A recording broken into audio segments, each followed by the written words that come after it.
quand on veut faire de l'esprit, il arrive que l'on mente un peu. Je n'ai pas été très honnête en vous parlant d'allumeurs de réverbères. Je risque de donner une fausse idée de notre planète à ceux qui ne la connaissent pas. Les hommes occupent très peu de place sur la Terre. Si les 2 milliards d'habitants qui peuplent la Terre se tenaient debout et un peu serrés, comme pour un meeting, ils logeraient aisément sur une place publique de 20 milles de long sur 20 milles de large. On pourrait entasser de l'humanité sur le moindre petit îlot du Pacifique. Les grandes personnes, bien sûr, ne vous croiront pas. Elles s'imaginent tenir beaucoup de place. Elles se voient importantes comme les baobabs. Vous leur conseillerez donc de faire le calcul. Elles adorent les chiffres, ça leur plaira. Mais ne perdez pas votre temps à ce pensum. C'est inutile. Vous avez confiance en moi.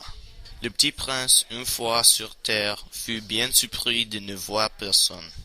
Il avait déjà peur de s'être trompé de planète, quand une énième couleur de lune remua dans le sable. « Bonne nuit » fit le petit prince à tout hasard. « Bonne nuit » fit le serpent. « Sur quelle planète suis-je tombé » demanda le petit prince. « Sur la Terre, en Afrique » répondit le serpent. « Ah, il n'y a donc personne sur la Terre ?»« Ici, c'est le désert.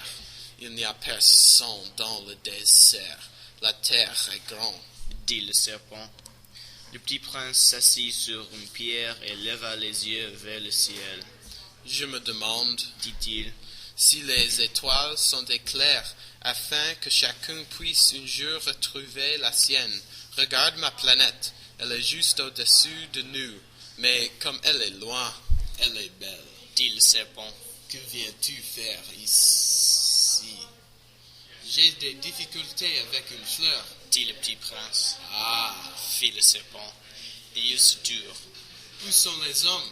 reprit enfin le petit prince. « On est un peu seul dans le désert. »« On est seul aussi chez les hommes. » dit le serpent. Le petit prince le regarda longtemps. « Tu es une drôle de bête, » lui dit-il enfin. « Mince comme un drap, mais je suis plus puissant que le droit d'un roi. » dit le serpent. Le petit prince eut un sourire. « Tu n'es pas bien puissant. Tu n'as même pas de pattes. Tu ne peux même pas voyager. Je puis t'emporter plus loin qu'un navire. » dit le serpent.